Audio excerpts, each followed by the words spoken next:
Today we live in a society that also has its own rules about a lot of things, including who you can and cannot marry.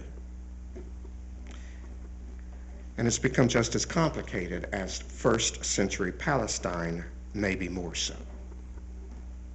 If my research is right, same-sex marriages within the U.S. are currently granted by 5 of the 50 states, 1 federal district, and 1 Indian tribe. They are Connecticut, Iowa, Massachusetts, New Hampshire, Vermont, Washington, D.C., and the Coqui Indian tribe in Oregon. In New York, Rhode Island, and Maryland, same-sex marriages are recognized but not performed. California, Nevada, New Jersey, Oregon, and Washington have statewide laws providing the equivalent of state-level spousal rights to same-sex couples. And the states with statewide law providing some but not all statewide spousal rights to same-sex couples includes Colorado, Hawaii, Maine, and Wisconsin. I imagine that you and I could produce a hypothetical marriage situation even more complicated than any that the Sadducees tried to throw at Jesus.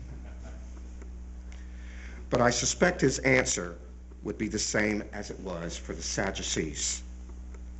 In the hereafter, there will be no institutions that restrict or allow access. No privileged few or underprivileged majority. And there will be no structures that bind one person to another. Our only binding will be to the really real. It's not that the rules will change. It's our own perception of truth that will undergo transformation. Transformation. If there is a dominant theme at all within the Bible, it's that of transformation. The story of the ancient Jews wandering in the wilderness is a story of a people who learned to depend upon God's providence and grace. People who were transformed.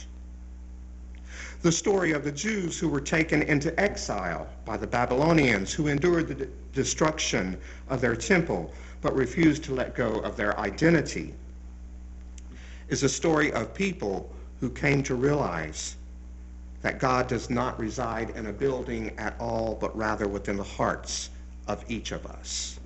Their ideas of who God was were transformed.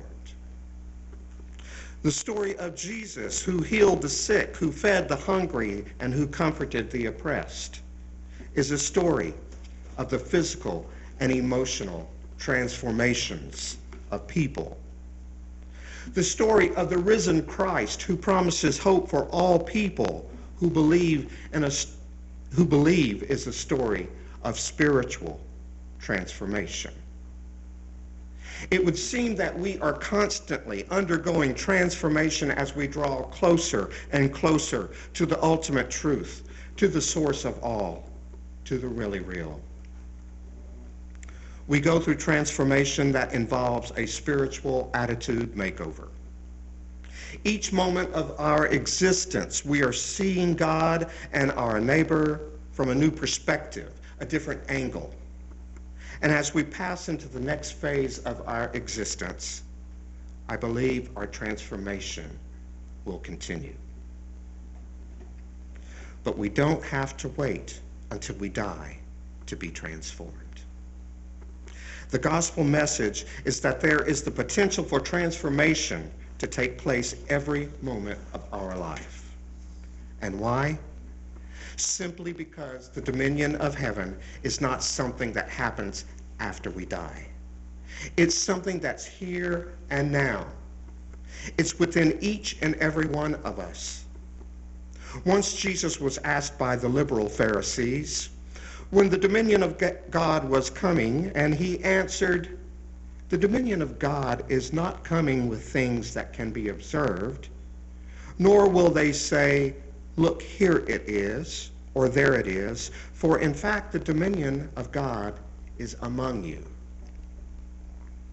You see, we don't have to wait for our arrival into heaven for God's will to be manifested.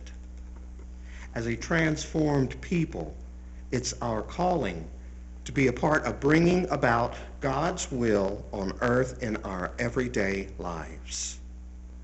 Not arguing about it, not debating over religious beliefs, but simply ensuring that everyone experience the love of God through our words and actions. Heaven on earth. That's what we're really talking about. We are called to be a part of creating a patch of heaven on earth. May you and I accept our calling. May we each play our part in the good news, in spreading the good news of God's love to all people. And may we have a hand in transforming lives, just as we ourselves have been transformed. Amen.